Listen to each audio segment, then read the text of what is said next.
जो आपने लक्ष्य तय किया था 400 पार का, आपको लगता है कि वो पार हो रहा है? हमारा एक नया दौर शुरू होगा। प्रधानमंत्री जी, आरक्षण इतना बड़ा मुद्दा इस बार कैसे बन गया? जो लोग इतने बड़े दलितों के हितैषी अपने आप को कहते हैं, आदिवासियों के हितैषी कहते हैं, हकीकत में उनके घोर दुश्मन है।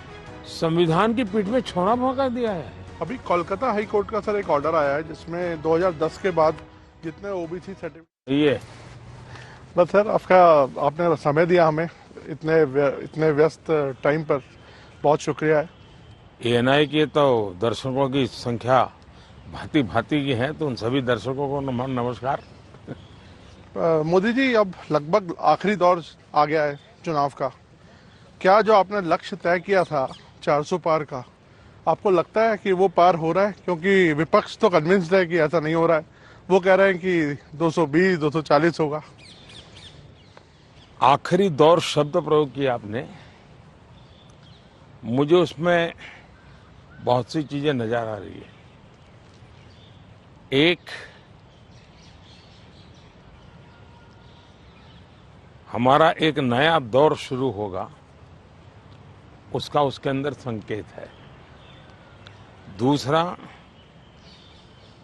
जो लोग बड़े सपने देख करके बड़े वादे कर रहे थे, उनके लिए भी आखिरी दौर है।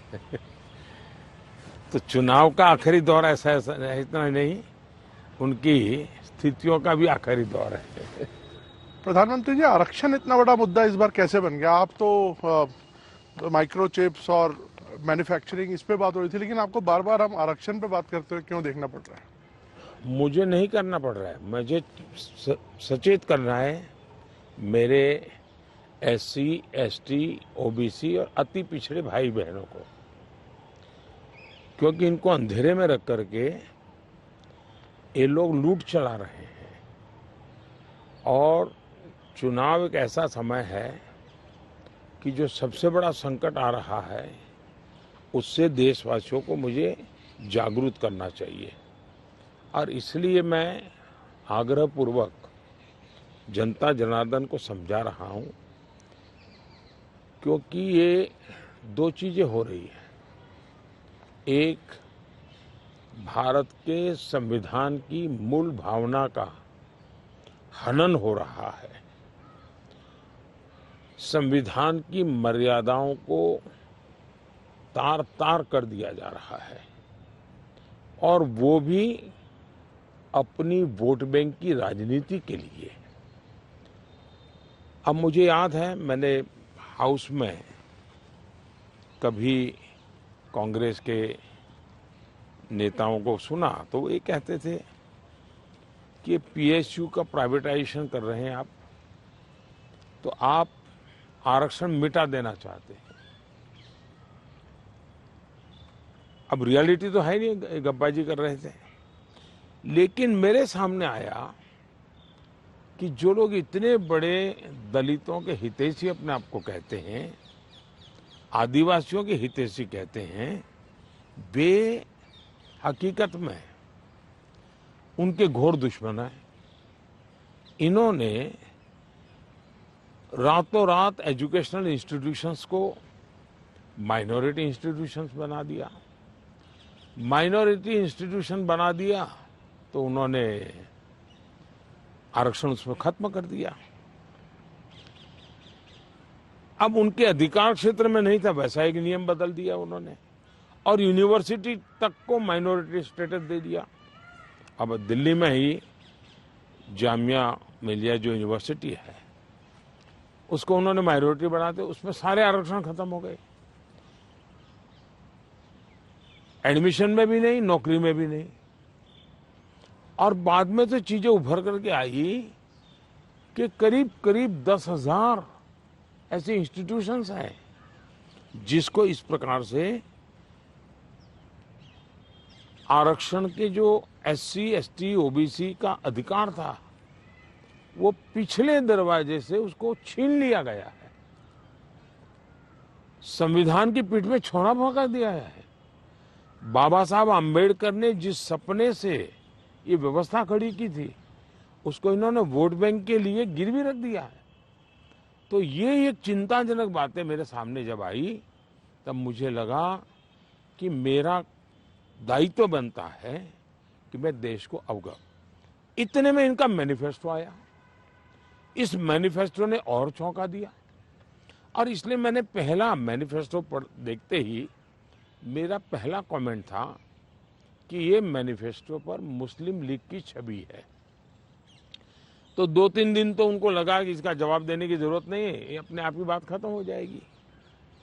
जब उन्होंने कोई जवाब नहीं दिया तो फिर मैं एक एक चीज खोलने लगा। जैसे इस देश में वो ये कहें कि हम खेलकूद में भी माइनॉरिटी के लिए कोटा फिक्स करेंगे। आज पंजाब के मेरे बच्चे जो खेल जगत के अंदर बहुत अच्छा कर रहे हैं, बंगाल के मेरे नौजवान फुटबॉल में बहुत अच्छा कर रहे हैं, उत्तर प्रदेश के हमारे नौजवान जो एथलेट्स में काफी अच्छा कर रहे हैं, अब वो अपनी जवानी उसमें खपा देते हैं। 10-12 साल की उम्र से लेकर के 25 सोचने तक ये लोग इतना तप करते हैं जी, तपते हैं, शरीर को तपाते हैं। खिलाड़ी ऐसा नहीं बनता है जी।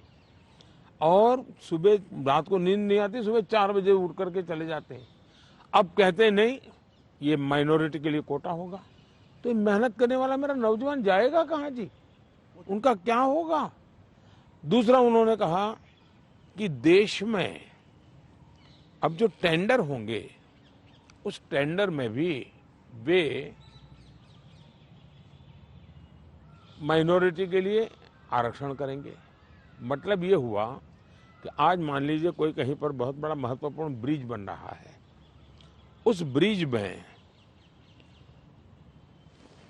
कौन ब्रिज बनाएगा? तो जिसके पास ट्रैक रिकॉर्ड है, जिसके पास संसाधन है, जिसके पास कैपेबिलिटी है, जो परफॉर्म कर सकता है, सारे उसकी जो रिक्वायरमेंट उसकी पूरी करता है, उसमें कंपटीशन होती है और कंपटीशन में जो निकलता है उसको टेंडर मिलता है। ये कहते नहीं, ये सब बाद में। अब मुझे बताइए, अगर इसी प्रकार से सिर्फ धर्म के आधार पर कोटा दे देंगे, वो ब्रिज बनेगा, लोग मारे जाएंगे, तो कौन जिम्मेवार होगा? क्या आप वोट बैंक के लिए आप आने वाली पीढ़ियों को भी तबाह करना चाहते हैं? तो ये ऐसे विषय थे जो कांग्रेस ने अपनी वोट बैंक की खातिर मैदान में उतारे।